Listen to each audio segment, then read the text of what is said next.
안녕하십니까. 이재명에 대해서 첫 지지율이 나왔습니다. 옛날에 리얼미터는 이제 그 기대감을 조사한 게 있었죠. 잘할 걸로 기대하느냐 안 하느냐. 그게 리얼미터에서 기대감은 이게 58이 나왔잖아요. 그때. 그것도 이게 부끄러운 숫자죠. 50%대면. 근데요. 오늘은 이제 그 4개가 하는 그 쪼부리 지표조사 있잖아요. 많이 인용하죠. 언론에서. 엠브레인, 퍼블릭, 케이스텔 리서치, 코리아 리서치, 한국 리서치 4개 여론조사가 연합으로 하니까 이거는 이제 상당히 많이 인용하거든요. 갤럽하고. 여기서 이제 아마 제 기억에 지지율은 처음 놓은 것입니다. 그런데요. 참 이게 초라합니다. 53% 넣었어요. 본인이 대통령 당선될 때 49점 얼마였죠? 그러니까 한 3% 남짓 3점 얼마 올란 거예요. 원래는 그 대통령 찍을 때하고 안 하면 일주일밖에 안 되면 기대감이라는 게 또 반영되니까 아이고 내가 찍진 않았지만 그래도 대통령이 성공해야 되니까 지지율이 처음에는 좀 높거든요. 옛날에 YS 때는 90도 넘었고요. 다 박근혜 대통령, 이명박 대통령 다 70% 이렇게 출발한 말이에요. 왜? 계속 까먹으니까. 원래 우리나라 역대 대통령의 모든 지지율의 공통점이 뭐다? 정권 초보다 갈수록 까먹는 거예요. 정권 말에 가면 지지율이 줄어드는 거예요. 그런 게 어쩔 수 없어요. 기대감이라는 게 있으니까. 근데 딱 첫 지지율 조사가 대선 때 당선될 때하고 비슷한 3% 남짓. 그래서 이게 53이면요. 정말 초라한 게 지지율입니다. 근데 아마 다음 주 한번 볼까요? 다음 주에 보면 이게 40%대로 떨어지지 않을까? 이렇게 예측합니다. 왜냐하면 지금 좌파 내부의 분열이 극심합니다. 좌파 내부의 분열이. 대표적으로 이제 가장 큰 게 오광수 민정수석이, 민정수석이 중요하잖아요. 근데 오광수가 막 차명 부동산, 차명 대출 엄청나게 논란이 있어서 낙마시게 되는데 이재명이 끌고 간단 말이에요. 그러면 이게 한겨레나 경향, 오히려 좌파 내에서 계속 물어뜯는다고요. 그러면 이제 좌파 내에서 지지율이 빠질 수밖에 없잖아요. 오광수. 그 다음에 제가 오늘 따로 방송했지만 위성락은 안보실장입니다. 제일 중요한 자리 중에 하나잖아. 위성락, 안보실장. 그 다음에 민정수석. 근데 위성락은요, 투기꾼도 이런 투기꾼이 없어. 전국 요지에 전부 다 투기 상가나 집을 사가 80억이 넘어, 시가로. 80억이. 수십 개 부동산을 사버렸다고. 완전히 투기꾼 중에도 이런 투기꾼이 없어. 근데 이런 돈과 명예와 권력을 같이 가지려면 안 되거든요. 옛날에 문재인 때는 부동산 투기하면 그냥 바로 낙마시 있거든요. 근데 위성락이도 어떻게 한번 보자. 이것도 좌파 내에서 헤게모니 싸움이거든요. 위성락은 이제 동맹파, 그 다음에 또 자주파, 이런, 저끼리도 안보 라인이 또 싸우고 있거든요. 이런 식으로 내부 분열이 극심하면요. 결국 이제 지지율은 쭉 빠질 수밖에 없어요. 첫 지지율이 53. 참 이게 부끄러운 지지율이다. 그런데 다음 주는 한번 보자. 저는 40%로 떨어지지 않을까. 이렇게 예측을 합니다. 근데요, 지지율 중에 또 하나 심각한 게요. 바로 이제 가장 낮은 게, 이게 이상한 게, 이재명의 지지율이 40대가 높아요. 이게 40대가 73, 50대가 64, 40, 50대 맞잖아요. 그리고 이제 70대 이상도 42. 그러니까 70대 이상은 과반 안 되지만 42예요. 근데 20대가 38, 20대가 가장 낮다는 거예요. 이게 심각한 문제죠. 아니 70대 이상 어르신들이 이재명이 싫어가 40인데 지지율이 70대 이상 어르신들은 이재명 다 싫어하거든. 그 40이야. 그래도 기대감이란 게 있으니까 처음에. 근데 아예 우리 20대 남자만 한 게 아니에요. 20대 남녀 다 합친 겁니다. 여자들은 상대적으로 좀 높거든 지지율이. 근데 20대 남자 여자 다 합쳐가지고 이재명을 지지하는 게 제일 낮아. 30%대입니다. 38%입니다. 그러면요, 제가 보기에 20대 남성은요, 한 20%도 지지 안 될 거야. 왜? 20대 여성이 좀 있거든. 20대 여성은 한 40% 가까이 지지할 거야.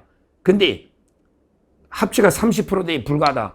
20대 전체가. 이럴 때는 이게 남성의 지지는 제가 보기에 그 20%대가 아닌가. 이렇게 봅니다.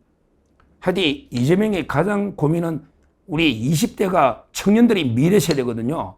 미래에 이끌어간 이 미래 세대가 첫 지지율 조사에서 30%대가 높다.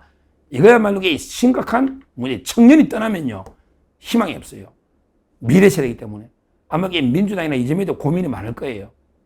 청년이 떠나면 미래가 없다. 청년들은 왜 이렇게 이재명을 못 믿고 싫어할까? 그러기 우리 청년들이 똑똑한 거예요. 이제까지 이재명이 하는 짓을 보니까 싹수가 노랗다. 이걸로는 우리 미래 암울하다. 우리 빚만 해가지고 우리한테 빚더미만 넘겨주고 완전히 개판이다. 그래서 40, 50대가 기득권층이잖아. 사회중. 이거는 이재명 지지해. 그러니까 오히려 이게 기득권층이 이재명을 지지하는 이게 문제예요. 오히려 이제 20대 청년들 힘들거든요. 여러모로. 취업도 어렵고 여러모로 힘들잖아요. 이게 상당히 의미가 있다. 두 번째로 말씀드리고요. 이번에 지지율과 관련해서 하나만 더 말씀드리면 보세요. 국민의힘 이걸 비판 안 할 수가 없어요. 지금 정당 지지율을 보면요. 민주당이 45예요. 그런데 국민의힘이 부끄럽습니다. 23, 개혁신당이 6%, 조국당 3%, 진보당이 2인데 지금 국민의힘이 23이다. 민주당이 딱 반밖에 안 돼. 민주당이 45입니다. 이게 부끄러워요. 물론 이게 좌파 성향, 이거는 좌파 성향 여론단체 조사막에 욕할 게 아니에요. 제가 보기에 지금 국민의힘이 심각한 분열, 위기 상황입니다. 구심이 없어요. 지금 서로 계파 싸움이 가장 핵심은 이제 한동훈계와 반한, 친한 이 싸움이 가장 심각한 분열 양상입니다. 이렇게 분열하고 무기력하니까 하는 게 없잖아요. 그러니까 이제 우리 우파 국민들이 마음을 둘 데가 없는 거예요. 솔직히 말하면 국민의힘을 지지하고 싶어도 뭐가 마음에 들어 제대로 투쟁이나 새로운 인물이 딱 나서서 중심을 잡아줘야 되는데 계속 내부 싸움하니 국민의힘을 지지하는 국민이 얼마나 있겠습니까? 이게 정말 심각한 상황이다. 이거는 팩트로 국민의힘 위기를 느끼게 됩니다. 너무 무기력하고 그래도 위기감도 못 느끼고 아직도 무산일주의로 개파 싸움하고 있으니 국민들이 준엄한 냉엄한 해초리를 들고 있는 거 아닙니까? 이거는 진짜 심각하게 받아들여야 된다. 우리 국민님 정신 바짝 차려야 됩니다. 견제 세력이 시대잖아. 결국 오늘 처음 놓은 지표조사의 의미를 저는 세 가지로 부여하면 먼저 대통령 지지율에서는 역대의 출발이 아주 싹수가 노랗다.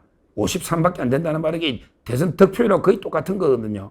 변화이 그러니까 그만큼 비호감층이 많으니까 대선에 이재명 안 찍은 사람들이 이재명 지지 기대감에 지지가 없다 이거죠. 53이 시작이면요. 금방 40대 되고 30대 됩니다. 그러면 이게 흔들흔들 정권이 한다는 거. 이게 첫째 큰 의미다. 두 번째는 대통령 지지율이 눈에 모든 여론조사가 나오잖아. 우리 청년 미래 세대는 절대 이재명을 지지하지 않는다. 그게 30%대 가장 낮은. 어떻게 70대 이상 어르신들보다 20대가 지지율이 작게 나오느냐. 이게 심각한 위기로 봐야 될 겁니다. 이재명이나 민주당은. 청년들이. 그만큼 이게 중요한 거예요. 미래 세대가. 나라의 미래 세대가. 이게 두 번째. 그러니까 대통령 지지율에서는 두 가지가 저는 큰 의미가 있다는 거예요. 그 다음에 정당 지지율에서는 정말 국민의힘이 심각하다. 너무나 무기력증에 빠져 있으니 23%가 뭐냐. 그래도 참 수습할 방법이 잘 안 보입니다.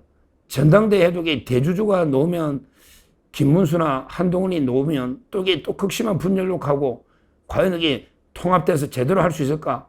지방선거를 이길 수 있을까? 이런 우려 걱정이 심각한 상황이다. 제가 요즘 방송하고 유튜브도 하고 방송하다 보면요. 국민의힘 쪽에 좋은 소식이 안 나오니 결국 기대할 수 있는 거는 민주당 이재명의 자철골밖에 없고 잘하는 게 안 나오니 너무나 답답해요. 그러니까 요즘 방송도 안 보고 유튜브도 안 보고 지금 이게 대위기가 맞습니다.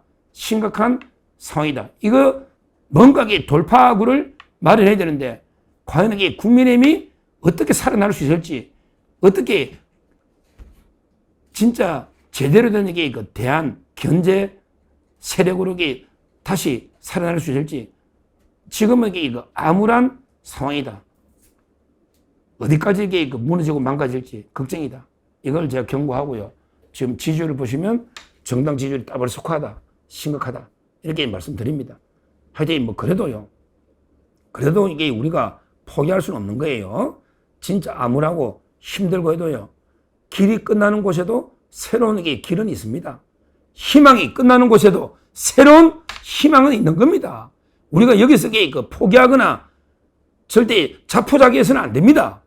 이재명 끝까지 견제하고 조금이라도 이게 막아내야 됩니다. 대한민국을 지키기 위해서는 어떻든 건전한 게 견제 세력이 필요한 거 아니겠습니까? 우리가 애정은이 해초리는 덜되 국민의힘을 완전히 버려서는 안 되고 제대로 된 이게 그 견제 정당으로 다시 한번 이게 그 완전히 새롭게 황골 탈퇴할 수 있도록 우리가 해초리는 덜되 완전히 국민의힘을 버려서는 안 된다. 어떻게든 살려야 된다.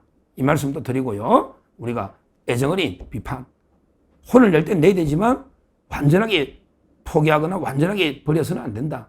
어떻게든 제대로 국민의힘을 이재명 정권을 견제할 수 있는 세력으로 다시 정당을 만들어야 된다.